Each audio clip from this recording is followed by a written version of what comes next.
La Bible ne décrit nulle part la sexualité en elle-même comme pécheresse ou sale. Nous n'avons aucune raison de nous sentir coupables de nos instincts sexuels. De tels désirs sont normaux et prévus par Dieu. Dieu a créé l'homme et la femme, avec leurs capacités, leurs pulsions et leurs besoins. La masturbation, souvent associée au fantasme lubrique et à la pornographie, n'est pas un moyen approprié de soulager la tension sexuelle. C'est par nature un acte égoïste qui ne montre aucun souci des autres. Dieu a fourni à l'homme un soulagement naturel de la pression sexuelle.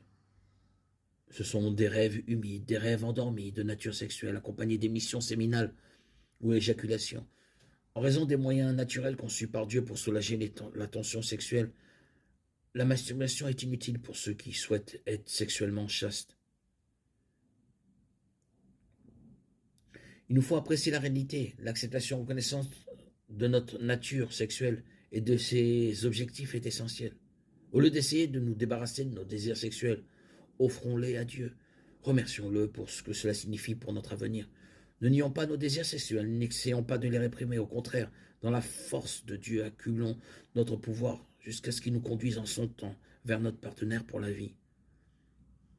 En attendant, redirigeons nos énergies sexuelles vers un service utile pour le Seigneur. Cultivons un état d'esprit qui nous permet de plaire à Dieu et de l'honorer, même avec notre imagination et notre autodiscipline. Une grande partie des médias d'aujourd'hui surestiment la sexualité et promeuvent la gratification instantanée comme un idéal, faisant de la maîtrise de soi une vertu indispensable. Renforçons notre discipline en restant proches de Dieu, revêtus de son armure spirituelle et en faisant confiance à notre Sauveur pour qu'il combatte pour nous.